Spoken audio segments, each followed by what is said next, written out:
I really think within our lifetimes, if it hasn't happened already, governments are going to start using AI to do low-level legislation. And now I'm summarizing in a very optimistic way. We've been talking about this a lot, actually. Oh, okay. Okay, Yeah. good. So I got a friend of mine, Dr. Alan D. Thompson. If you don't know about him, check him out. He's an AI expert, researcher. He's an explainer. He has a thing called The Memo that comes out, I think like every 2 weeks, something like that. But it gives you a really holistic state of the union of AI. And he's hyper optimistic and calls it human evolution, which I believe in that as well.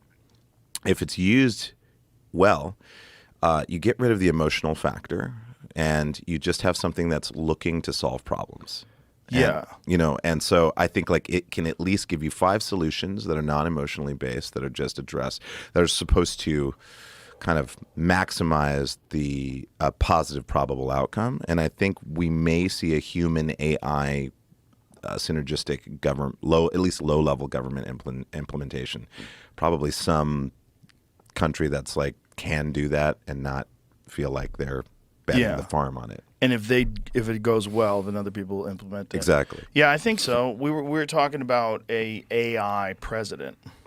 Yeah. That you need a president that is immune to bias, Yes. corruption, influence, and someone who just looks at things rationally and in an intelligent way that spans all the disciplines, right? Like, how could any president really be an expert in foreign policy, the environment, economics, social justice, infrastructure, immigration? It's not possible. How could one person really know the correct solutions to all those issues? Even if you're briefed. Look, I can't imagine. All I do is run a podcast and do comedy and occasionally commentate on fights. And all those 3 things take up so much of my fucking time. My whole day today has been having conversations with people about replacement opponents because there's a UFC coming on in 2 weeks. Oh, wow. So I've been having all these conversations with experts and people that I know and commentators of who can fit this spot and who's ready and who's in shape and who's turned the fight down. And how could anybody?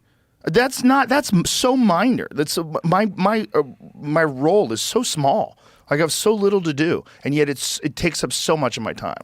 How could anyone manage all of those things? They can't, but AI could. Yeah. And totally. AI doesn't have a son that gets money from Burisma. I know. It's like the thing about I know. Well, it's like, I mean, if you look at like, it's really hard. I had a term, I don't know if it exists, but I call it corporocrats. And most people in government essentially are corporocrats in the sense that the things that, when I see people like vetoing things or not getting on board with certain things, and you're like, well, that seems like that would be helpful, but you're choosing not to do that.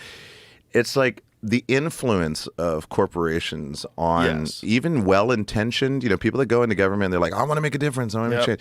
It just gets in there. It's so baked. It's baked in there. And so I don't know how you're gonna overcome that. The only thing I can think of is like, because my thing is like, I'm not really political in the sense that I don't have a party. I'm pretty independent. I'm just like, I want to choose people that are humble enough, that have enough humility to work with anybody that wants to solve a problem that they're wanting to solve, and to create solutions for the most amount of people possible. That's all I'm looking for.